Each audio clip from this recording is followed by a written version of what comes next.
Episode 21 of Shack Together. We're old enough to drink, and drink we do on today's exciting episode.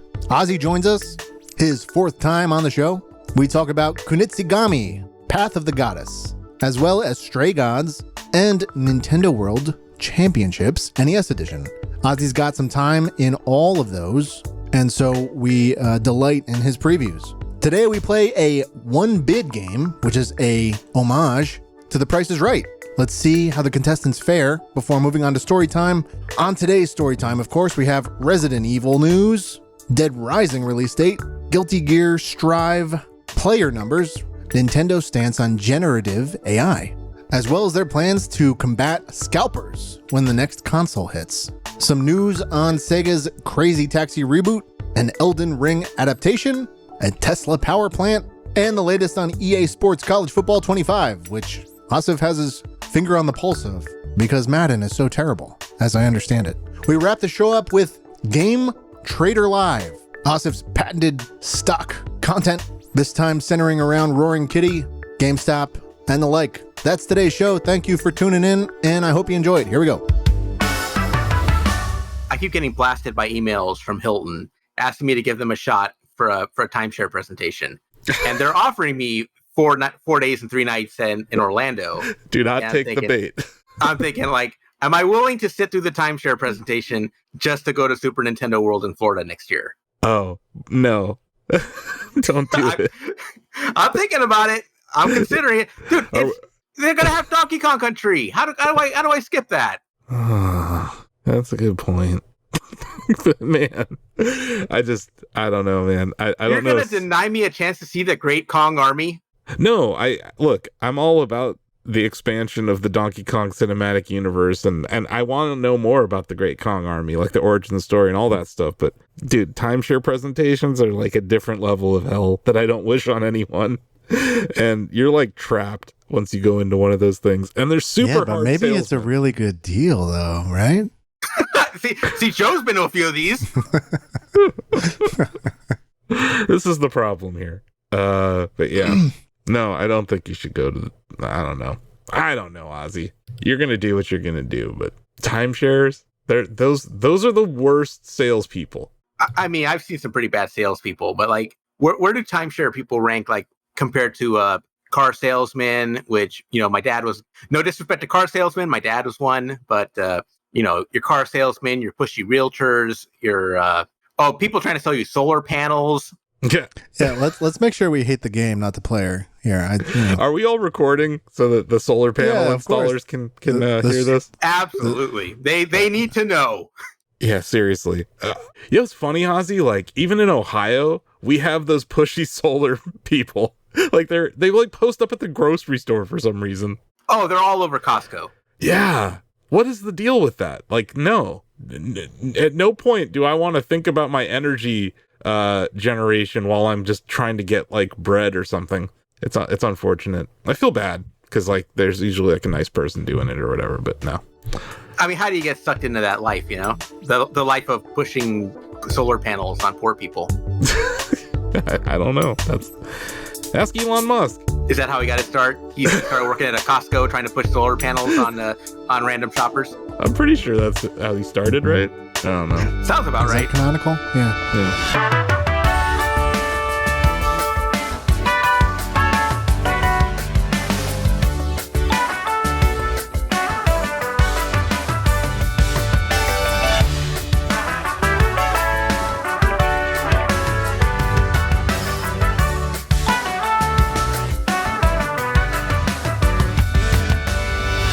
You're listening to Shack Together, a Shacknews video game podcast where if you're not together, you're a listener. I'm your host, Asif Khan, and I'm not joined by my co-host, John Benyamine, but I am joined by our producer, Joe Stasio.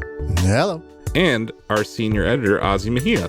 I like to think JB is getting an early start on this July 4th weekend. You know that's not true. He's probably on a call right now.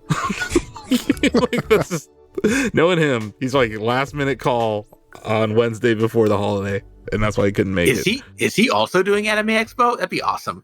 I don't know. I doubt it. I don't think so. I think he's stuck in the metaverse, which is, you know, that's he's been on assignment in the metaverse for months, And like occasionally he'll pop his head out and be like, he'll look around, and then if he sees a shadow. He got to catch a Metallica concert in Fortnite. That was pretty amazing. God, everything about that sentence is horrible. I hate Metallica. Do you think digital Lars Ulrich is a better drummer than real one? As somebody who was a QA tester on Guitar Hero Metallica, I can say yes. Digital Lars probably has a different feeling about Napster than physical Lars. And yeah, I don't know. I know Napster was just organized theft, but it was really efficient organized theft, you guys. No one was better at organized theft than they were. It was like collaborative theft on a grand scale, and it was real good. Anyway, we're supposed to be talking about video games here, Ozzie. So, Ozzie, what have you been playing lately? All right, so I finally have an update on Final Fantasy VII Rebirth. I'm at the end. I'm on chapter 13, and then it just starts doing like this whole gimmick where like the time is rewinding, and it's like, oh, you're met up with the rest of your party. Hey, here's what happened 4 hours ago. I go, 4 hours ago? No, like I want the story to end already. Oh, so I'm almost at the end, and of course, Asif, like you, I've been playing some Super Monkey Ball. Oh yeah, and I love Super Monkey Ball, maybe not as much as you do in this case, because you're starting to come around to my way of thinking, because you've gotten to those last few levels that are just unfair, to put it nicely. Yeah, I'll get to it in my section, but yeah, like there's I have two statements about the game.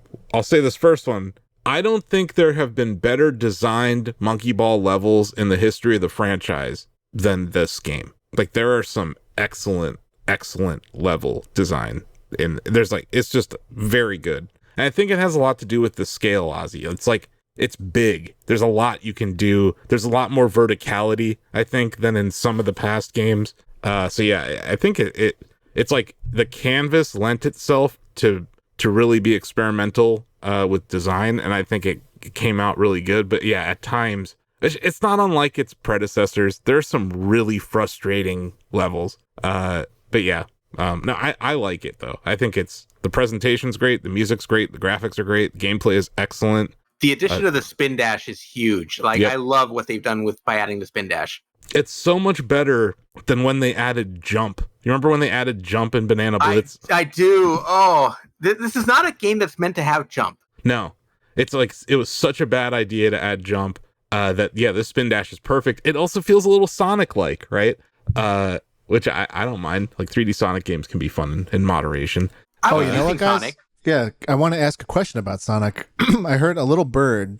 This is probably another podcast I'm sure that I was listening to. Said that Sonic has a stat line, just like every character option in the game has a stat line, and Sonic's speed is not maxed out, and some other monkey has a maxed out speed. I want to say that's true. Yeah, probably. I think Baby's lighter than Sonic, so probably faster. Or Gon. I don't know. I can't remember how the physics work. Gon has like maxed out weight. Yeah, but like I also know that each of them have different boost power. Also, but I didn't buy the DLC for this because I don't really care about being a character from Jet Set Radio or Sonic or who else is in it? Isn't it like what's his face from Crazy Taxi? Yeah, like I don't want to be the what's his face from Crazy Taxi. Who cares? Why? Why don't I want it? I don't want to give them more money. I bought the game. I'm joking. For full price. I got to be Sonic. Thank you to our friends at Sega for that. And there's something that hits different when you get to go through these levels of Sonic, especially because all your bananas turn into rings. Oh, really? Yeah, get the sound effect and everything. Okay, that's cool. I like that. Yeah. I'm not going to pay for that, though. And unlike Banana Blitz, the last one, you get to take these characters into multiplayer. The last one was Banana Mania. Yeah, Banana Mania. But in Banana Mania, you didn't get to be the cameo characters in multiplayer. Now you do. Yeah. So that's a great addition. They definitely like improved on both the past entries. The only thing that, and we mentioned it last week, but like the only thing that I think is like a major negative for me is the multiplayer modes. They're not very good. And they seem insistent that they're going to add to them. And I keep thinking, okay, Monkey Target's got to be on the agenda, right? Mm-hmm. And especially like a redesigned one. Dash. but like a redesigned one that includes stuff like Spin Dash, but also like online multiplayer. I think if you just bring some of those modes to online multiplayer, people would eat it up. So yeah, hopefully they hear they read the reviews and they hear their fans, because it's pretty loud about that. That's like literally the only, I think there's maybe 2 negatives about this game, and it's the multiplayer modes and it's the late game difficulty spikes. But the late game BS. Yeah, it's not even difficulty spikes. It's just like ridiculous. Some of the things that we'll get into it.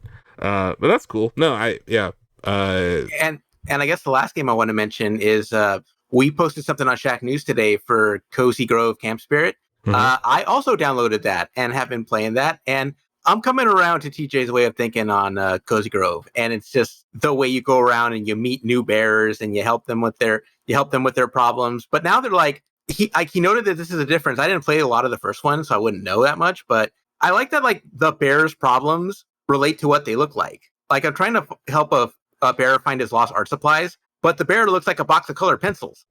So like I think it's kind of weird and creepy in a kind of way, but it's fun and whimsical, and it's really relaxing. And it took me a minute to kind of get used to the mobile controls because it's published by Netflix Games, so it's on mobile. So it's after that initial off-putting, like, oh hell, I got to use touch controls. After that, like I'm starting to really enjoy it, and I think it's probably my favorite mobile game of the year so far. Wow. You know what I think's funny here, Joe? I'm looking at our outline, which I don't think Ozzie has a link to, but the games that you mentioned for Ozzie, he didn't mention.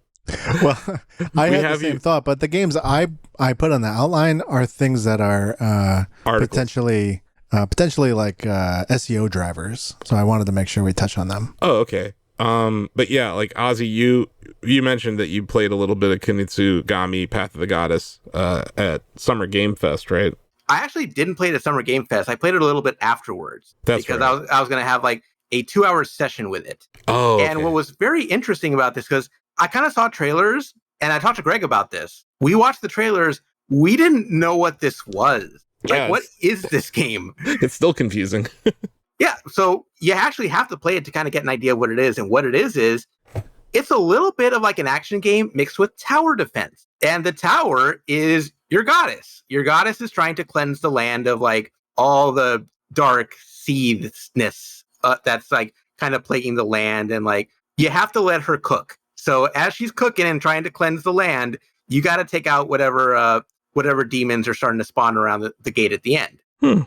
So there's a little strategy to this, especially as you cleanse the villagers that are in every stage. Because once you cleanse the 4 or 5 villagers that are in each stage, you can use them. Yeah, and you can use them and you can assign them to different roles. You can make them like woodsmen who are like melee focused. You can make them archers. You can make them shamans. You have to think about like, okay, what role would they best serve, and how do they make your game easier, and what's the best way to protect the goddess? There's a lot of tower defense style strategy to this game, and once I figured that out, I started to really get into it. Yeah, that sounds cool as hell. Yeah, so I'm definitely excited to see more of this, and it's gonna come out like right around the time that like half of the staff is at Evo. So yeah, of course. But is it similar in any way to like an Orcs Must Die or Dungeon Defenders? It's closer to it's sort of like that, but it's also mixed in with like maybe like a light Devil May Cry type of thing, because you're still controlling your main character, and your main character has a sword, and you got to fight the demons yourself. But you also got to watch out like where the demons are spawning from, make sure like that they're not coming in from behind, or that you missed a spot, and like you're letting those units get through. So it is a little bit of a mixture of like Orcs Must Die with Devil May Cry type of thing. Cool. Dude, after reading your preview for it, yeah, I'm more interested in it now, because I love tower defense, and I like this like action kind of like kicker to it. I think that's a cool combo of modes and like kind of genre. Yeah, that's a neat one. It's felt weird because like Capcom they haven't like done like a big push for this game. It's just kind of been at other things. Like it was mentioned during Capcom Next this week. It was mentioned during the Summer Game Fest stuff. Like I can't remember where, but it was mentioned somewhere, right? I think Capcom did something for Summer Game Fest. Yeah, Capcom was there. They were showing this off. They were showing off Bison for Street Fighter, and they were showing off Monster Hunter. Wilds. Yeah, they had like a curated demo of Monster Hunter Wilds that people could watch. And then we also have down here that I know that you're playing it for review purposes right now, but you did write a preview for it, the Nintendo World Championships NES edition. I got a very brief glimpse of that, and all I can say is I really wish that had online. I'm so sad it doesn't have online. Yeah, it has the leaderboard component, and that you can compete with other people like through their ghost data, but you cannot directly connect to other online players, which I think is tragic, because this is the kind of game that's built for it. It has that NES remix aesthetic that I really enjoyed the first time around, and it's a lot of competing through like small slices of classic games. Yeah, so like getting to the top of a hill in like Mario 2, or getting the mushroom in 1-1 of Mario. Yeah, I like everything I'm seeing about it, and I understand what you're saying, that it would be cooler with like a real live 99 style multiplayer, but the asynchronous multiplayer I think is going to work well because it's a time trial kind of game. So it's like, and there will be enough to keep this sustainable forever. Like this game will go on forever. It'll also make it feel like there's no discrepancy, because if it was live synchronous, in the way like all the 99 games are, you could start to like poo-poo latency and blah blah blah. But to me, this makes it feel a little more official. I mean, official. The challenges do get longer as they go along. Like once you start to unlock like the later stuff, you'll get stuff like complete all of 1-1 in Super Mario Brothers, or complete like the first 4 levels of Donkey Kong. Like they'll get longer as they go along, and the challenges can go up to like 10 minutes as you get like towards the legend level ones. Okay. You know, the problem is they're not revealing a new 2D Mario game at the end of this, Ozzie. So is it really a world championship? No, I guess that's true. For you youngins listening, that was a reference to the movie The Wizard with Fred Savage. Google it. These aren't the days where we were getting a new Mario game every year. Like, it's going to be a while before we see something else like Wonder. Although this package does ship with the glove, right? It's so bad. Jinx. God damn it, Joe. What I was going to say about Wonder, this year is kind of feeling like another year of Luigi. Just a little bit, Ozzie. We got Luigi's Mansion 2 HD, Mario and Luigi Brothership, which is the most ridiculous name ever. Wouldn't this be the perfect year to do like Luigi DLC for Mario Wonder? Can you imagine having to beat those levels in like 60 seconds? That'd be awesome. Like if there's some third way or in some case fourth way to beat the level, I just think that would be neat. But no, you're right. It doesn't seem likely that we'll get a DLC for a 2D Mario this year. This Luigi's Mansion did make me hungry for a new one. Like I am ready for Luigi's Mansion 4, which I guess we'll get on Super Nintendo Switch. Or as I'm calling it now, Ozzie, I've come around. I think they're going to call it Switch 2. I know. So boring. So boring. But like, I think Nintendo makes Switches now. It's like we make Switch. Sony makes PlayStation. I really think they're going to start numbering them. And it's like 10 years ago, we said the same thing about the Wii. We were like, we make Wii. No. No one. I don't remember saying that. I never said that. Because I thought the Wii was this weird step like sideways. It wasn't really a step forward for them. It was like hey, what about this? And then Wii U. I just think they've made a terrible mistake with Wii U, and they probably still have some scars from that in the company that they're going to try to avoid. And I think if you just call it Switch 2, it's very clear that's the second Switch, right? And then the other point was, okay, let's say you do call it Super Nintendo Switch. And sorry to the listeners who heard me say this last week, but like, if you didn't hear it, you're going to hear it again. What do you call the next one, Ozzie? Nintendo Switch 64? Switch Cube. I don't know. And then Switch Cube, and then Swii, and then Swii U, and then we're all the way back to Switch. It'd be Switch or Switch Squared. Switch Squared. Yeah. So this is a whole... I think that they're going to do this so that the next Switch, not this upcoming next Switch, but the one after, is easier to name. Because I think they're going to make Switches for a very long time. I don't think they're going to get out of this business. I think that the convergence of mobile into console, that's been done, or handheld to console has been done now at Nintendo, and that's here to stay. they're never going to split up development again. I'm actually curious if there's going to be like a fundamental change in how it's designed. No. Based on what we've seen with the Steam Deck. No. Because now they have competition in that area. They do, but I think they're going to go out of their way to make it as backwards compatible as possible, which means that you can't do too much that's that crazy. I think that as someone who has a Steam Deck and I barely use it, the two things that I think are really good about it compared to the Switch are the triggers and the joysticks. So if Nintendo could just steal two things from the Steam Deck, I would like better triggers, and I like how the analogs feel on the thumb and also the clickability of them on the deck. And so no Joy-Con drift out of the box this time, please. That's impossible, Ozzy.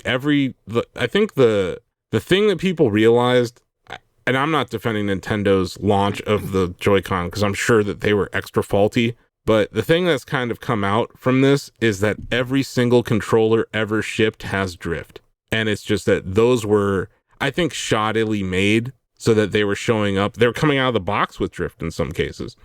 So that's not okay. It's so much worse on the PS5. Like the DualSense has really bad drift if you get a bad controller. It's the worst controller ever made. Like, I hate that thing. That thing is garbage. And I use a BFG from Vitrix instead. But yeah, like, the way to go. It is.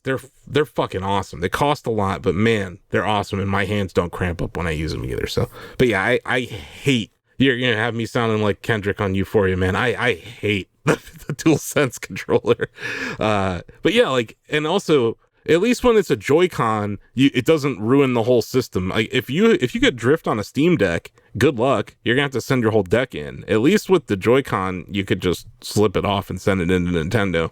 And I'll give them a little credit. At least they fixed it. The problem is they never actually addressed the problem. So it's just, I know people who have had multiple Joy-Cons with drift and have had to get them fixed. But at least Nintendo's fixing them, and they do cross-shipping for free and stuff. But yeah, I agree. I did it twice. Yeah, I agree, though. I want better controllers. They need to be better.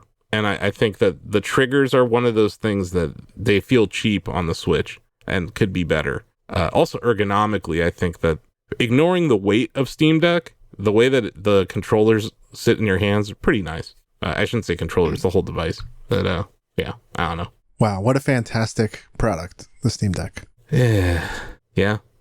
Ozzy, do you use yours much? No, it collects a lot of dust, but there are certain games that I will use it for. Like I said, I want to get that CDI game that Steve's got me curious about, and that seems like a perfect Steam Deck game. Mm-hmm. Yeah, but then, like, perfect example of me still wanting to play games on Switch. I already had Vampire Survivors on Steam, and I could have easily just played that on deck, but I bought it for Switch instead. So when it came time to review the Contra DLC, and I was like, okay, I don't own the Vampire Survivors base game. What am I going to buy it on? It was a no-brainer. Just grab it on Switch. Mm-hmm. So I agree, Joe. There's definitely competition there, but it's different. I think they serve different markets in a lot of ways. Yeah. I'm not even making that claim. I just love my Steam Deck. No, I think especially for you, because you didn't have a gaming PC, it's like an awesome thing. And everyone I know who has kids loves their Steam Deck because it's like it's a separate screen. Your TV can still have Frozen or whatever the hell your kids are watching running on it. I don't know what your kids are like. We want to watch whatever. Is it Cars? Is it still Cars? Are you watching Cars? Secret Life of Pets and Emperor's New Groove are the current obsessions. This is the week that Despicable Me 4 comes out and destroys the box office. Oh my god. Yeah. Good for them. So on here it says John's playing something. So I probably pretty sure he is. Is this like when Wario 64 puts up that everything is on sale? No, this is not a game called something. Yeah, I don't know. I don't know what John's playing. It's a mystery.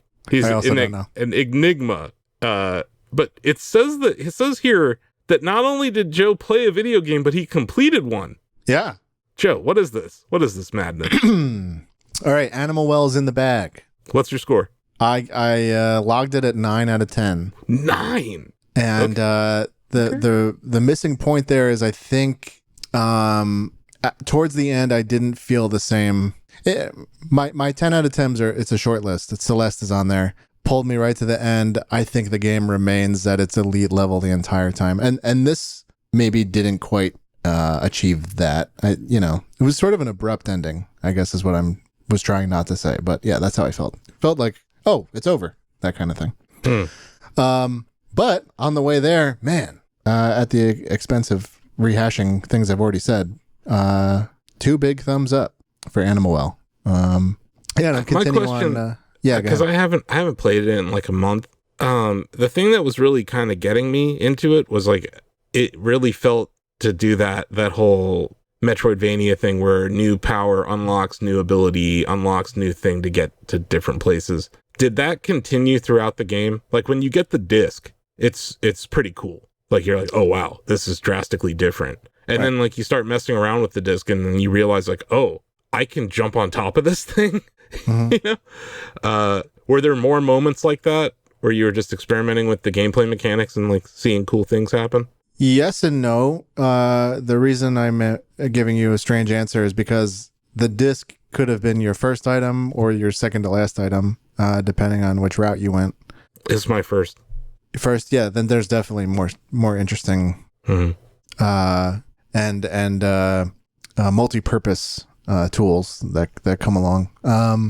But it did for me slow down, and I'll put an asterisk on that because I'm saying it slowed down because I eventually stopped getting new cool things. But my inventory is not full, and I beat the game. Oh. So, I fully admit that I haven't seen the whole thing. And the thing that makes me not interested in that is the Metroidvania factor. I just don't like rehashing rooms. I'm not going to blame Animal Well on that feeling. That's just I feel that way about Metroid, whatever. That's what got me to stop playing it, Joe, was that the time between saves, it was like a disc or something, but like the time. Telephone, telephone. The time between saves was so wide that like it would be like a 20-minute series of rooms that I would go through, and I screw up on the very last part of it, and then it's another 20 minutes. It's deflating at times. No, totally. I think if it weren't the reason I rate it so high is because the strong feelings against Metroidvania that I seem to have aren't really an impediment to beating the game. So that's part of my score, and also maybe my plea to you to stick with it. The backtracking factor that is sort of pervasive in the genre seems to come into play in the end game, which I'm kind of choosing not to engage in.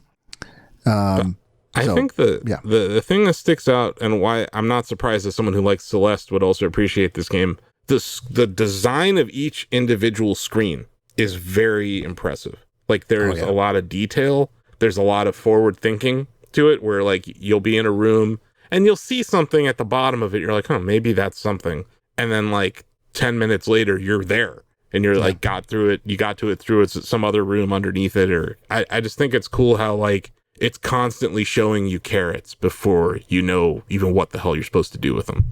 Yes. And that's better than most. That's better than most Metroidvanias, in my opinion.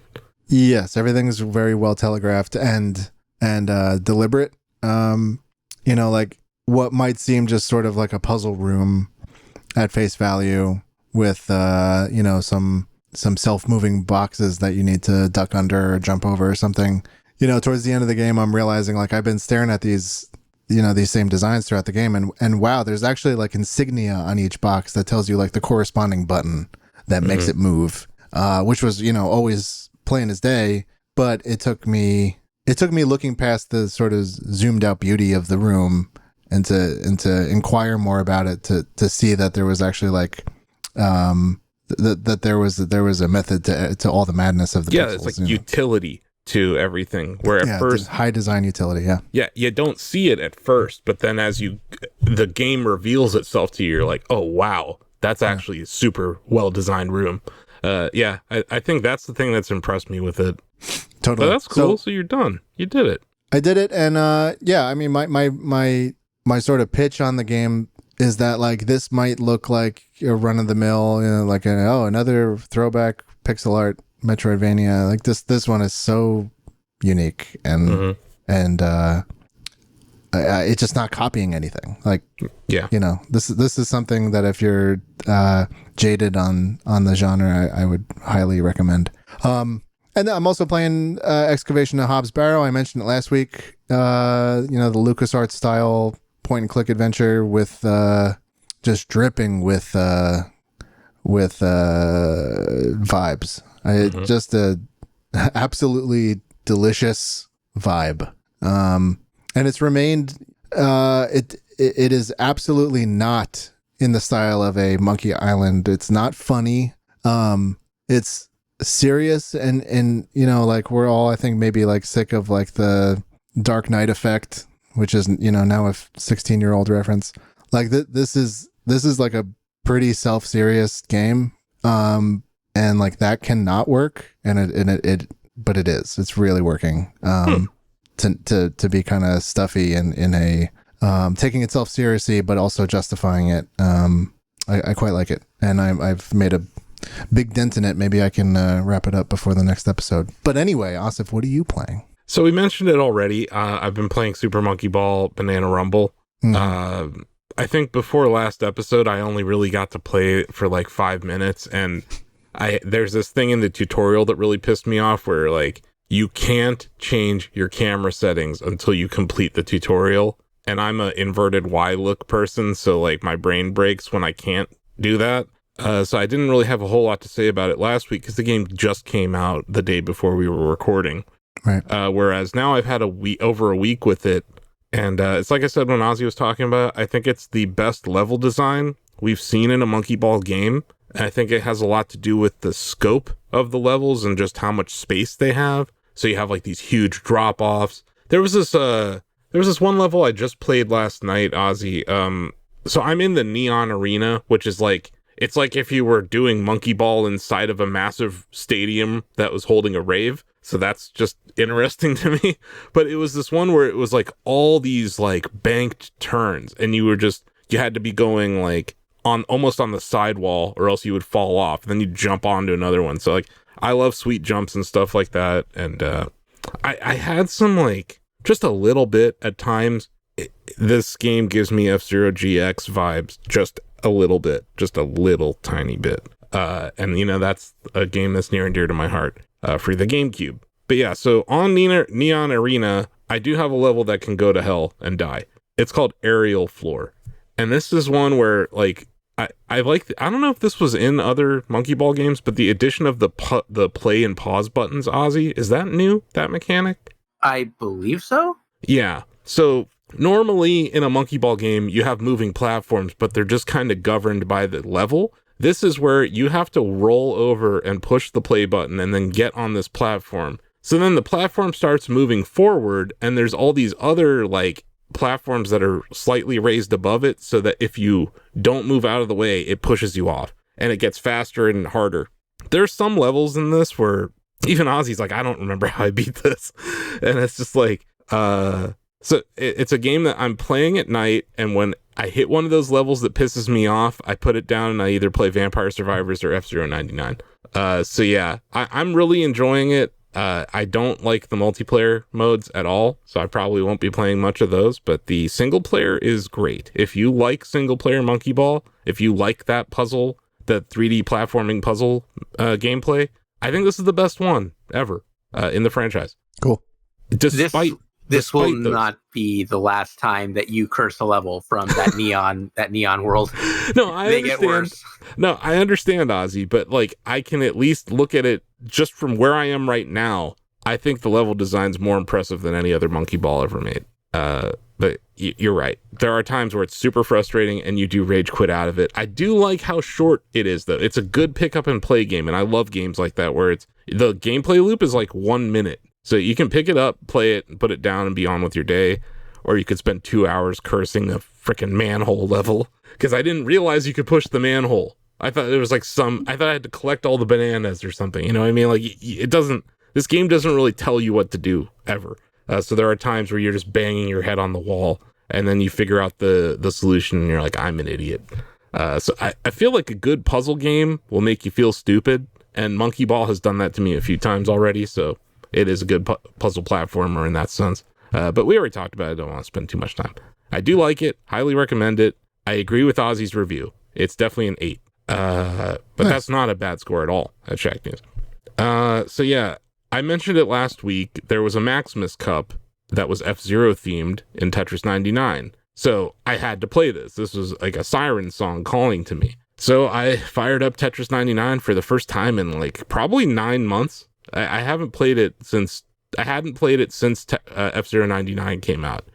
So not to talk smack on this or anything, but like, have you guys played in a Maximus Cup before? Like, they're not that special. They're just, it's the board that you're playing on is themed to the game. So you have an F-Zero theme on the screen.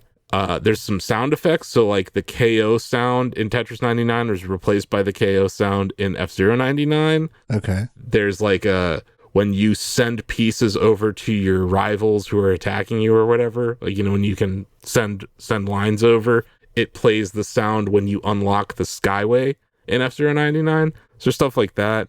It plays the Mute City song for the first 50 players. The top 50, it switches to Big Blue. And then at top 10, it switches to Silence. So there's 3 F-Zero songs featured, or there were 3 F-Zero songs featured, because this was only a special event happening over the weekend. So I did play it quite a bit. Did not win. I did place 4th overall twice, which is not terrible for someone who hasn't been playing 99. But yeah, it's excellent. Tetris 99 is still really fun. And it was nice. It was a nice little way to get me back into it, but nothing about it made me want to like come back and play it more. Because I have a lot of hours already in it, and I've already been through the hell of losing and finally winning it, Tetris 99. So I still go back to F-Zero 99 when I really want to just chill out. Can't have 2 of those games, I don't think. It's hard to play both of those. Yeah, I think you really can only focus on one at a time. And the other thing, like, I also have Tetris Effect in my life, and that's kind of my favorite Tetris game. So talk about 2 very different Tetris games, Ozzie. Like, it's like, hey, I'm going to just chill and play some Tetris Effect. It's like, we've gotten 2 of the best Tetris games ever in like the last few years, and I really appreciate it. But actually, no, they've been out for a while. I'm talking about last week. This is what the pandemic has done to your perception of time. Time dilation. You feel like everything's come along like the last couple of years. No, Tetris Effect has been around for like more than 5 years, I think. Mm-hmm. But it came out on Switch in 2019, or no, maybe I can't remember. Whenever they addressed your one of your few criticisms of that game when you reviewed it. Oh no, they addressed every single one, Ozzie. It's like they read my review, went line by line, and said, "How do we get a 10 out of 10 from Asu?" Because let's look at my negatives for this. So my negatives were no local or online multiplayer mode. They addressed that with Connected. Not on Nintendo Switch. It's on Nintendo Switch. And I said that it could use more techno beats. They added several modes that only have techno music. Those are my 3 negatives. Like, they addressed every single one of them. And it's the one review that if I could come back to it, I would give it a 10 based on where it is right now. But that's not what I was reviewing. I was reviewing the game when it came out. And Ozzie, to your point, it came out in 2018. You want to talk about time dilation? Ooh. Wow. That's how long ago it was. But my point is, it was a PS4 game originally. It was before. Yeah. It was a last gen game. Jeez, that's crazy to say because it's still one of the more visually impressive games out there, and they've done an amazing job porting it to all sorts of places. You know, it's on Switch, it's on PS5, it's on all these VR headsets. It's great, except Apple Vision Pro. But anyway, so like I have like 200 some hours in Tetris Effect just on my Switch. So like I have gone to Tetris more for the chill vibes than the I want to be in a battle royale fighting to the death vibes. So they are very different games. So it took me a little bit to get used to that because it is a faster paced Tetris game. But you can play online in Connected and also feel similarly. But Connected is different where it's like 3-player co-op Tetris, which is really weird. But I would recommend it to everyone. And yeah, I have been playing Vampire Survivors. I have 100%ed it with the knife guy. I can't remember his name. The guy who has the blade, though. He throws knives. So I've beaten every level with him. The most recent one I played was called Carlo Kart. Did you know there's like a minecart level in this game? I do, and it's really hard to unlock, isn't it? Yes. Like, so I beat that one too now, and it was delightful and fun. And you're like running laps, so it's technically a race, which I think is kind of interesting. Wow. Yeah, it's great. At some point, David and I are going to have to stream some co-op of that. But yeah, so I'm still playing Vampire Survivors. That's become my chill out game now, because it's like obviously less involved than some of these other games I play. And then, yeah, this might surprise you. I've been playing some F-Zero 99. Come on. I know. It's shocking statement I'm making here. So I do have a rival of the week. It is Sugar 2000. I just thought that was a funny name. I beat them in a race. Good. And Good. yeah, I didn't have the best week of races. I haven't won anything lately. I did hit. I'm rank or level 92 now, so I did have that happen last night. But yeah, still playing F-Zero 99. Still my favorite game, and yeah, it's great. Highly recommend it. At some point, I'm going to start concocting ways to make the staff play the game. So look forward to that, everybody. So yeah, that's what I've been playing. Tig, we got a seg coming up, a new segment. I was going to say, you've been playing a bunch of games, and so is Ozzie, and I'm about to make you play another one. Nice.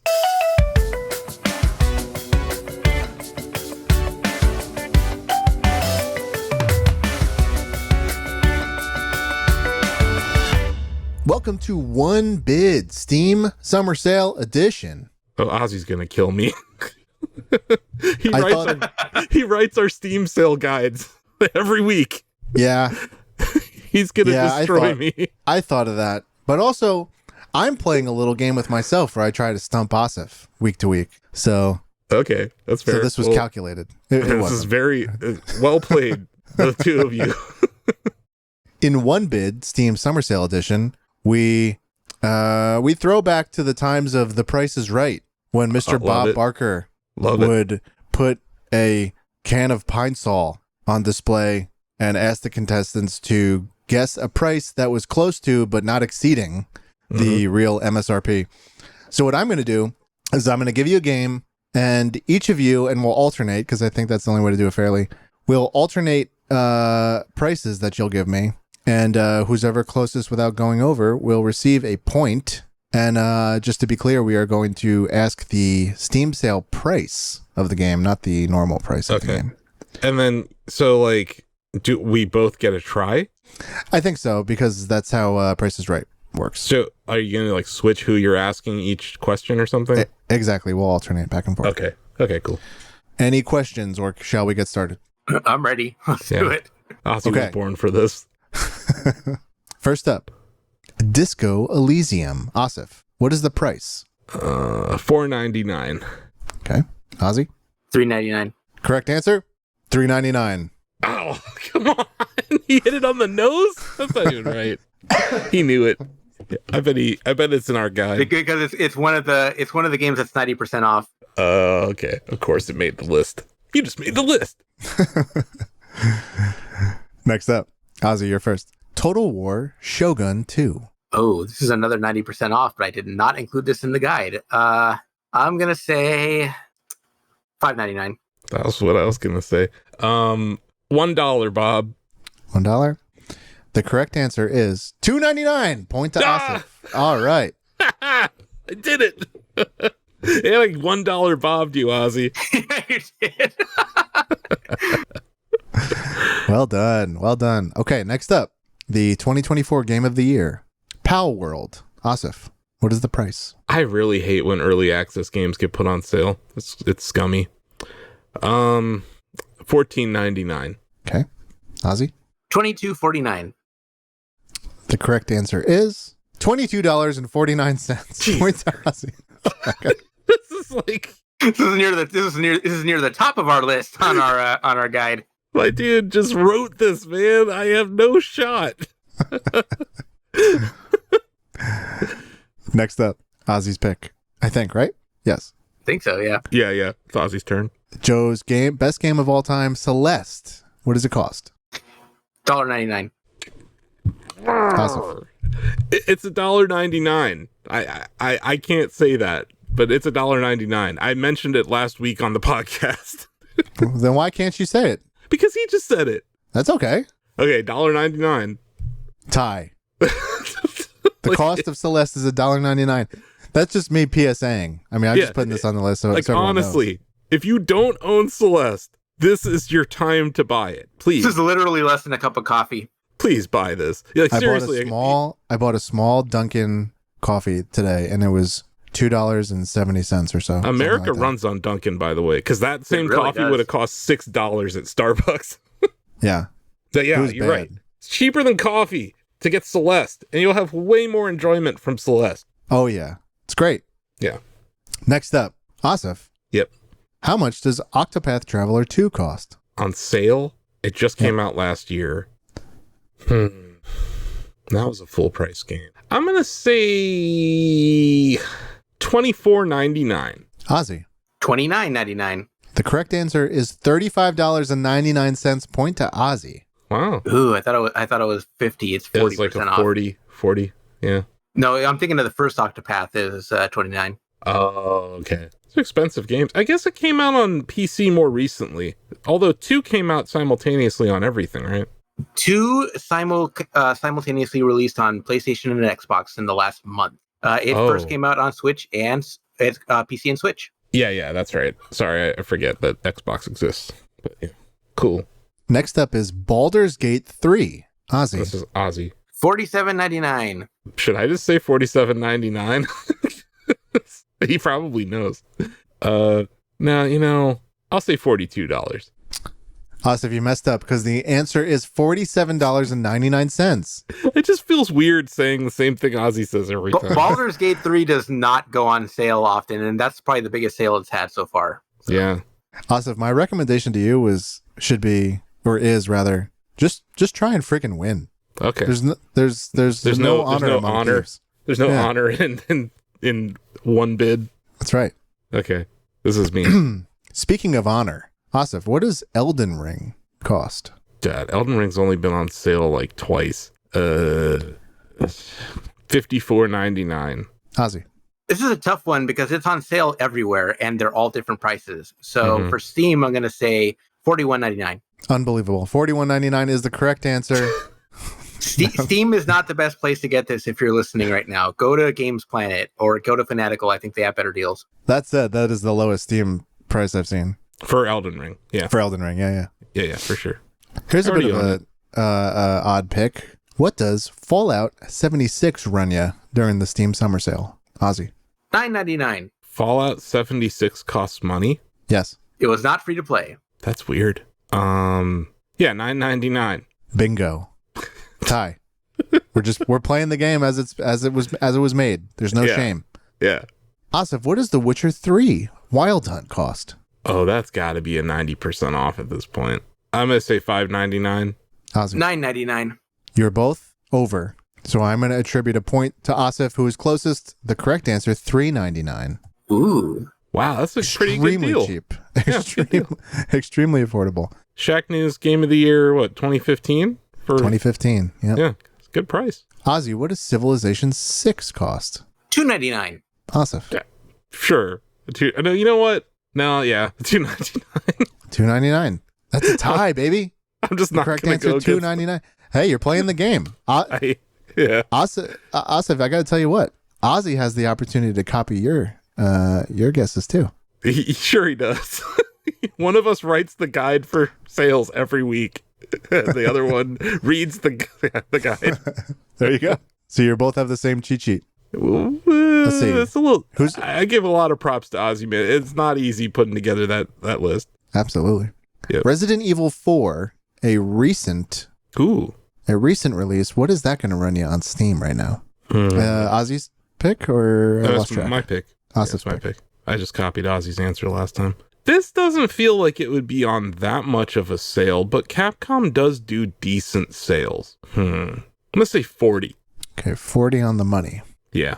All right, that's probably about it. I'm going to try not to trip myself up here because I might have it mixed up with the gold edition. So I'm going to say $23.99. The correct answer is $29.99. Point to Ozzie. Yeah. Half off. That's impressive. That game's only been out for like a year. You can already get it for half off. Yep. That's not bad. We have 3 left. the recently released, I believe just a week ago, Riven. How much does Riven cost? This is Ozzie, right? Yes. Ooh, this will require me remembering what the base price is. I'm gonna say it's $36.99. I'm gonna say it's I'm gonna $1. I'm gonna say $37.99. You are both over. The correct price, $31.49. I'm going to attribute Ozzie with the point there. It's a $35 game. It's only like 10% off. Yeah, 10% off. That's not bad. That's not, it's not a bad price for, I know it's a remake, but it's a very robust remake. Well, it's not that bad. That's a ground up creation there. Mm-hmm. 2 left, both unlikely to be in a Shacknews article, I would think. So let's see. Can a Bridge of Spirits? Is this me? I think it's Asif's turn. Yeah, it's me. I'm gonna say $1.99. Okay. $24.99. Whoa. Correct answer, $15.99 point to Asif. Wow. I thought that game was like $20 at retail. It was like a $40 game? No, it was a little more than that. Yeah, I think it was a 40. It was one Digital of those games only. I got for free, so I had never bought it. It's a good game. Finally. Check it out. Finally. Ozzie, this is your pick. Football Club 24. What is the cost? Football Club 24. That's EA, right? Yep. No. Oh, wait. Yeah. Yes, EAFC. So this is going to be, I'm going to say $15.99. Okay. Because this is last year's. Sports games really do sell off quickly. I'm going to say $5.99. Correct answer, $13.99 point to Asif. That was our final round, bringing our total scores. Asif with, I'm going to count the correct the correct responses you gave, or the awarded points you were given. 1, 2, 3, 4, 5, 6, 7 points to Ozzie's. 1, 2, 3, 4, 5, 6, 7, 8, 9, 10 points. Ozzie only missed 4 responses, making Ozzie our champ this week on One Bid Steam Summer Sale Edition. I admit that I didn't think it was going to be such a runaway, so I apologize for that. It wasn't. Honestly, was it a runaway? He only beat me by 3. The points do not really tell the story of the runaway. No, I went into this thinking I was going to get blown out. So 10-7 is not that bad. Yeah, it's like when you look at a box score and you're like, oh, the Lakers only lost by 10. No, they were actually down like by 30 going into the 4th. Mm-hmm. Then they pulled Bronny. That's right. Well, thanks for playing, and we'll see the return of One Bid. I think sometime maybe when Ozzie's not writing an article. That would. He's always writing that article, dude. It's gonna have to be. We'll have to have someone else on. Yeah, there you go. Yeah. But it's a good barometer to see how much of the staff is paying attention to these pieces. Yeah, I read them, but I don't know if you've posted that one to edits yet for this week. But we've not been for this week now. But we talk about deals on our Slack, in our Slack all week. So I've seen we talked about Celeste being on sale. We've talked about a lot of this. So yeah, it's I liked that game, Joe. That was cool. I'll give it a 9 out of 10. Nice. Well, thanks. On to story time.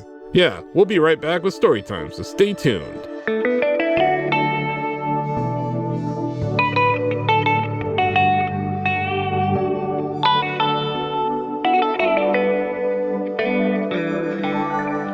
Welcome to Storytime. Let's dive into the latest stories from the past week. We are recording this on Wednesday before July 4th, and we are not working on Friday, July 5th, so this is news that happened on Wednesday, Monday through Wednesday, basically. Pretty much, yep. So I'm hitting these quickies, but I am very focused on hitting them super quick. So unless you have something very important to say, we're going to move on from these quickies. Resident Evil 7's director, Koshi Nakanishi, has come out and said that they're developing Resident Evil 9. Cool. So that's like water is wet.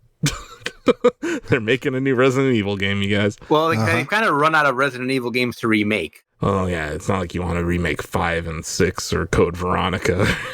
there's well, yeah. I mean, David wants to remake Code Veronica, but that's sure.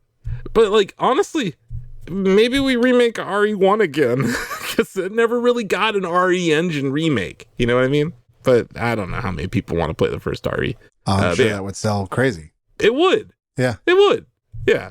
But while we're at it, Dino Crisis just had its 25th anniversary. Let's remake that. Anyway, Kunitsu-Gami. They tried to. It was called Exoprimal, and it wasn't any good. That is not a remake of Dino Crisis. I will not have that slander in here. That game was terrible. Oh my god, was it bad? Good idea too. Like, who wouldn't want a dinosaur weather report? That spoke to me. But you know what? Yeah. We mentioned this earlier. Ozzie kind of mentioned the tower defense nature of the game. Kunitsu-Gami, Path of the Goddess demo players can unlock free Okami content if they hit there's like a team-wide community goal that they can hit in the demo. And if they do that, everyone gets Okami content for free at launch. That's cool. That just makes me want another Okami game. Yep, I got to make another one of those too. Yeah, while we're at it, I love that. But that's cool. That's like a really cool thing to do with a demo. Is this Sony published in any way, or no? do they have? This is all Capcom. Yeah, it's just okay. Capcom. I only asked because of the sort of like meta layer on Helldivers. I was trying to piece together is like Sony pushing this, groupthink in their live service games. Not that this is live service, so the argument already fell apart. But I'm just curious. Anyway, these are quickies. We're on to the next one. Capcom Next. They had another look at the Dead Rising Deluxe remaster. We got like another trailer. And something interesting kind of came out of that event. A user on Twitter named @FrankByDaylight DM'd the original voice actor of Frank West, TJ Rotolo, and was able to confirm that TJ or Terrence is not going to be voicing Frank West in this remaster or remake, whatever you want to call it. So shout out to Frank by Daylight for doing the investigating for us. But yeah, so if you were looking forward to hearing the original Frank West, you are going to be out of luck. We have a new voice actor. You're going to be hearing the Frank, I believe, from Dead Rising 4. I don't remember Dead Rising 4. That was Dead Rising at Christmas time. Oh, okay. Yeah, I vaguely remember that game. Where it was like a good idea on paper, but it didn't really pan out in execution. No. Yeah, that was a different era for Capcom. So yeah, that was like kind of your wrap up of the Capcom news of the week. Also, M. Bison is incredibly broken in Street Fighter 6, so look forward to that at EVO. Speaking of fighting games, Guilty Gear Strive has passed 3 million players worldwide. How awesome is that? Wow. They're going to have some presence at Anime Expo this weekend. They're going to be showing off their anime, which should be really interesting. I know nothing about Guilty Gear story, but I'm sure it'll be awesome. And I just kind of want to shoehorn this into this quickie. The final EVO registration numbers came out. I'm just going to go from 8 to 1. King of Fighters 15 got 375 entrants into the largest fighting game tournament on Earth. Mortal Kombat 1, which came out less than a year ago and won Fighting Game of the Year at Shacknews. 645 players have registered.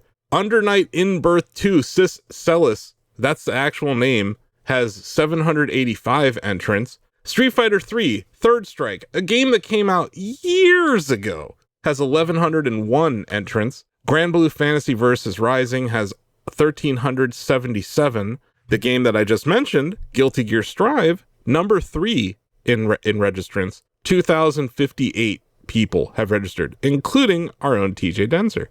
Wow. And Tekken 8, which just came out this year, right? 4,646 entrants. And the number 1 game for entrants at EVO is Street Fighter 6, my fighting game of the year 2023, with 5,265 players. Almost 10 times that of Mortal Kombat 1. God, Mortal Kombat's in such a bad place right now. And it was always in a bad place. It wasn't just magically transported there. It sucked last year too. We were just blinded by how pretty. We were blinded by how pretty it looked. Like, oh, it looks nice. Very pretty. It looks amazing. Come on, you loved Reptile in that game. I do. And look, I suck at both of these games. I suck at Street Fighter 6 and I suck at Mortal Kombat 1. And if I were to play Tekken 8, I would suck at that too. But guys, give us the sauce. Give us the Shacknews infighting. What did we miss during the debates? I think there was so much. Ozzie flipped a coin. Ozzie flipped a coin. Oh, there was that, if you want to bring that up. I want to bring that up. Ozzie flipped a coin. Wow. He literally flipped a coin. He was like Two-Face. He's like, I don't know. Let me just flip a coin. Yeah, I don't know. So much happened, Joe.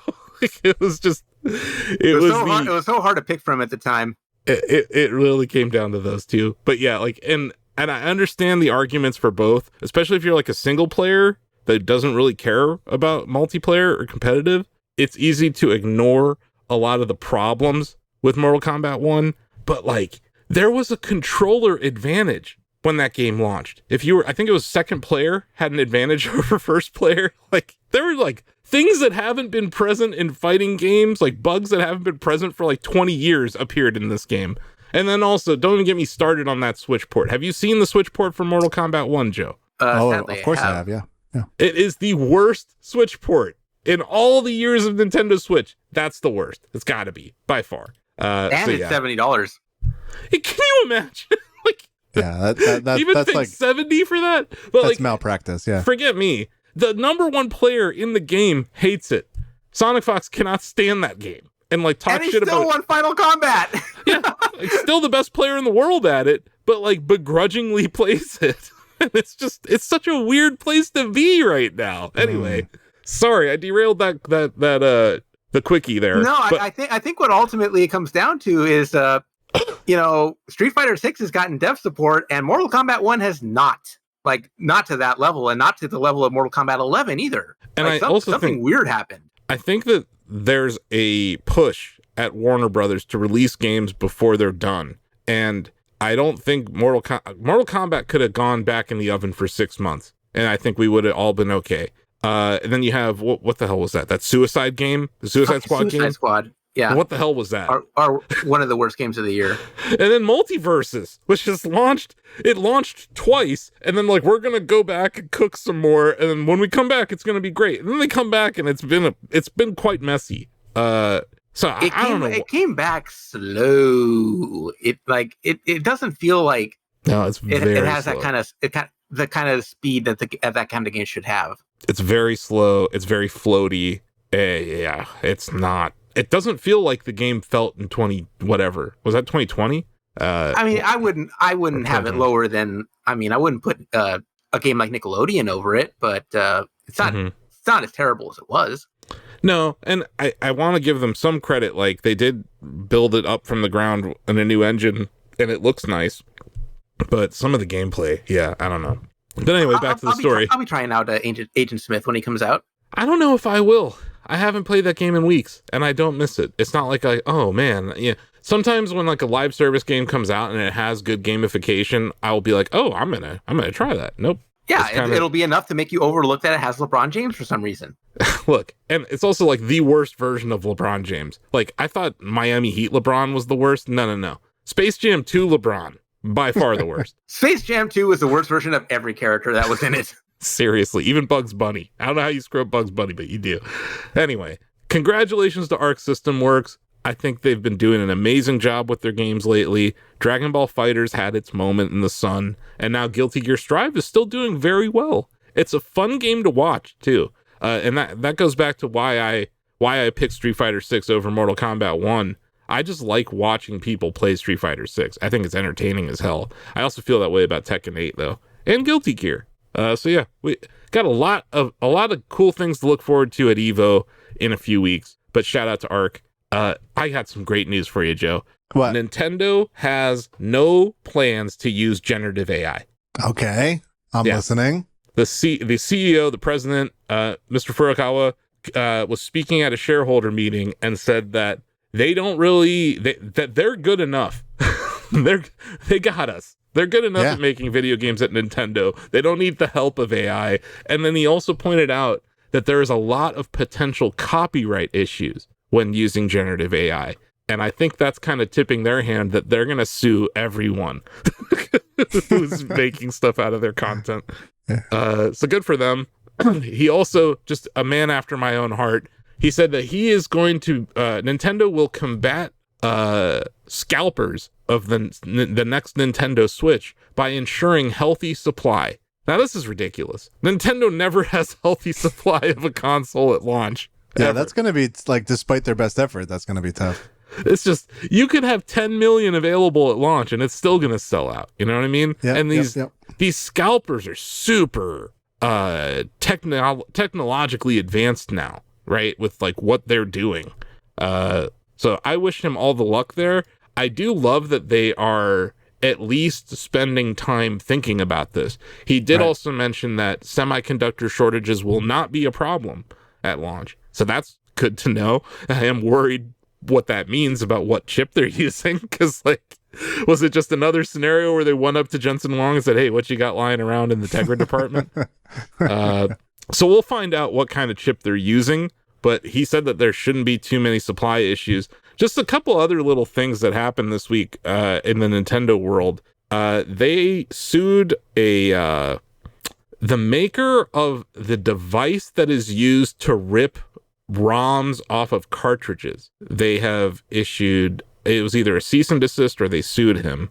And a couple of websites that host ROMs have also been taken down in the last few weeks. They're coming at everyone who is aiding in the piracy of games or hosting ROMs. Like they're not suffering any of that this year. And I think they want to clean all that up before the launch of Switch 2, in my opinion. Yeah. But yeah, I was happy to hear both those news stories, especially the AI thing. Nintendo does not need generative AI. They have some of the best. That's just it. It's not even. It's great to have a statement on it, but you really can't even imagine like what that would look like. It's like, what are they missing? It's like, oh, you have the best artists in the world. Okay, your pipeline is fantastic. Like you release stuff on time already. Yeah, I don't know what they could improve with AI. Mm-hmm. Well, you want to talk about more improvement in a different company? Sega says that the Crazy Taxi reboot is going to be a massively multiplayer online game. So is this an effort to make it a live service kind of thing, or is this something that is so crazy it just might work? So, Ozzy, I have no idea. Like, I want to believe that this will work and it won't be terrible. So I'm going to be optimistic about it. But everything about that statement definitely feels like we're going to live service the fuck out of it. And we're going to put microtransactions in it and all that crap, like a battle pass. But if this is some kind of game where we can all hang out and we're all picking up fares and competing with each other or something, that would be fun. This could be good. It could be garbage, but it could be good. Yeah, it's like, I'm very much... I am a pendulum swinging between those two extremes, Ozzy. I'm like, this could suck. This could be awesome. I don't know. I don't want to judge it until I have it in my hands. But it's good that they're making another Crazy Taxi, at the very least. So that's another quickie there for you. And also, we want to mention Sega has Super Monkey Ball Banana Rumble out now, which is not a massive multiplayer online game. George R.R. Martin said something about Elden Ring this week. I'm just going to read what he said because I don't want to paraphrase him. Such a well-known, well-spoken writer. There's been rumors of a TV or film adaptation of Elden Ring, and he commented in a blog post about it. Oh, and about those rumors, you may have heard about a feature film or television series based on Elden Ring. I have nothing to say. And then he went on to say, not a word. Nope, not a thing. I know nothing. You never heard a peep from me. Mum, mum, mum. What rumor? So that seems like this is going to be an Elden Ring adaptation. Yeah. Finish the books, George. What books? Why do we care? The show's over already. Well, some people are waiting to read those books, and some people like me are waiting to start them. Okay. Okay, well, good luck on the waiting for George R.R. Martin to finish something. He's not very good at that. But yeah, so I don't know. Would you guys watch an Elden Ring movie? I would, but I don't know that I'm excited about it. It doesn't seem like something that would translate too well.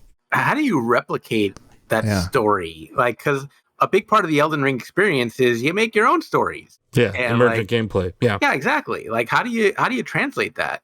You let George R.R. Martin write a story out of it, I guess. I don't know. We should probably get an Elden Ring player on to talk about that at some point. This story won't go away. No, you'll definitely have a chance to ask Sam about it. It's pretty clear that we are in an era of video game adaptations. Like the last 20 years were very much an era of comic book adaptations into film and television. It feels like this next 20 is going to be video games. And this is we're at the very early days of it. We're seeing it with Sonic. We've seen it with The Last of Us, obviously with the Mario movie. And we just got it with Fallout. To a very great success on their part. Yeah, you know, it's like it's happening. Twisted Metal was on Peacock. Like there's It still blows my mind that Fallout was so good it saved Fallout 76. I can't believe it. Yeah, and I labeled it the Mario movie effect, but it's the Fallout on Prime effect. It did inject a ton of excitement into that franchise again. A ton of people playing Fallout 4 for the first time. So yeah, it makes sense for the publishers of the games to do this. It makes sense for the developers to license their IP to the right studios. So I think we're going to see more of this. And George R.R. Martin is terrible at playing possum or whatever the hell that was. But quickies. Tesla inked a deal for a 100 megawatt power plant in New Zealand. So Tesla is still making battery packs. And they signed a deal with the country of New Zealand. The reports are that it'll cost around $163 million. And 100 megawatts is a lot of power. So that's cool. Now, where are their plants primarily? Like, are they mainly based in China or where? No, these power plants are wherever they get licensed from. So I think there's one in Arizona. The largest one ever installed is in Australia. It's mainly places where solar power exists, Ozzy, because then you need a battery bank to store that power overnight or for overnight usage. So it's usually places that have alternative energy setups already. I believe they were doing smaller versions of this. I don't know if it was Tesla working with Walmart, but Walmart was doing some stuff like this too. But most of their deals are not in the United States. I don't think there's a big one in China yet either, though, Ozzy. So the biggest one that I know of is in Australia. Okay, so New Zealand isn't too far from that. No, but these are also like they're making the batteries in the United States and shipping them over there and then assembling everything. So yeah, the places where they build these things, I believe, is either in Texas or Nevada. They have a big battery cell plant in Nevada by I want to say it's Carson City.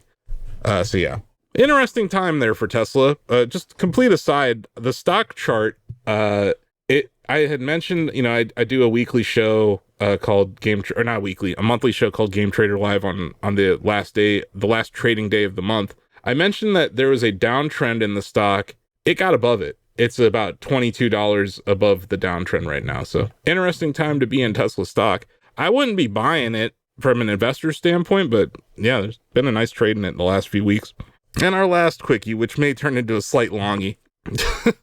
EA Sports College Football 25 Dynasty Mode. We got a deep dive video and 1,700 word blog post about this.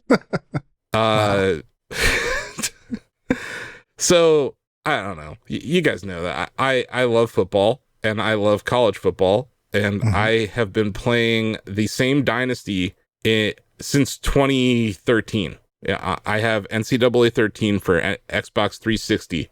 I've been playing that game for like 12 seasons in that game.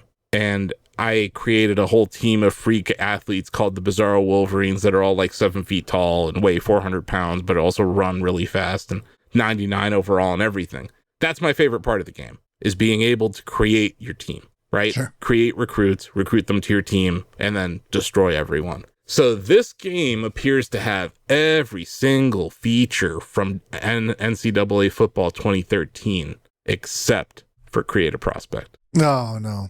Yeah. So this game, it's not dead on arrival.